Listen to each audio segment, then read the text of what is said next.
Color Out of Space. So yeah, I had a chance to watch this film. I'm not familiar with Richard Stanley at all. In fact, the only reason why I even know this man is because I saw him in the documentary to Jodorowsky's Dune. I'm gonna be blunt with you. First and foremost, okay, I hate to be that guy, but first and foremost, the music, the soundtrack,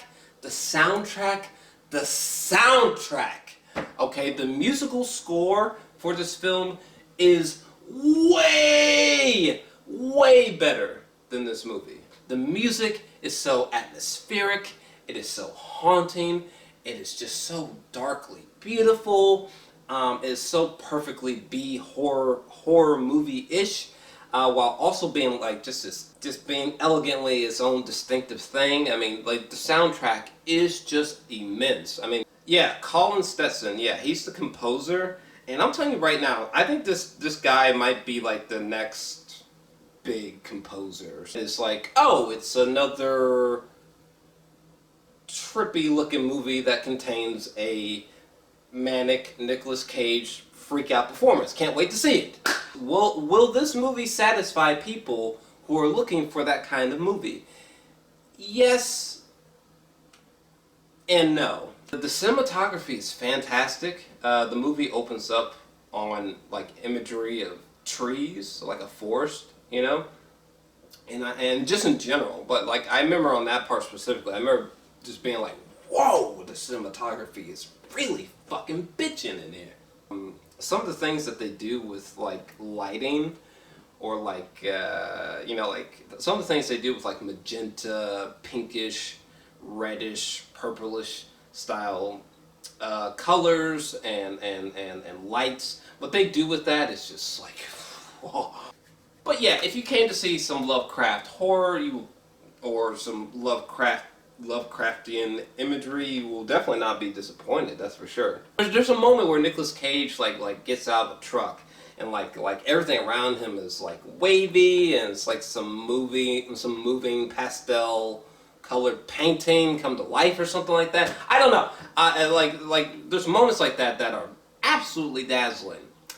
However, but there's not enough trippy images, and the trippy imagery here is nothing that's profound or like mind-blowing or that stuck with me, to be honest. The cast, like the chemistry between the cast, is just one big hot mess.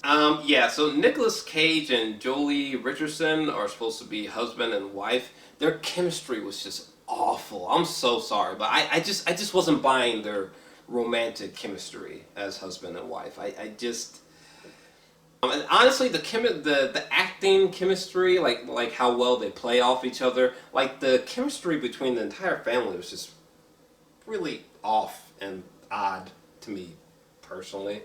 Also, like, Tommy Chong is in here, and I just couldn't. I really couldn't take his performance seriously or comedically.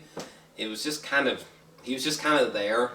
As much as I love seeing Nicolas Cage freak out and go nuts, it doesn't really work here.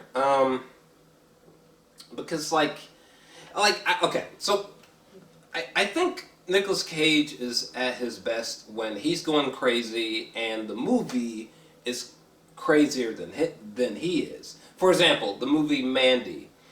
I love Mandy so much because not only is Mandy fucking crazy, it is so much crazier than any Nicolas Cage performance could ever be. So, you know, Nicolas Cage could go as psychotic as he wants to, and it won't be odd because the movie is far more out there. For once, Nicolas Cage's weird acting just really did not apply that well to this film. It's almost like the film is doing this, and Nicolas Cage the whole time is doing this, and they just didn't match up. They didn't gel well to me.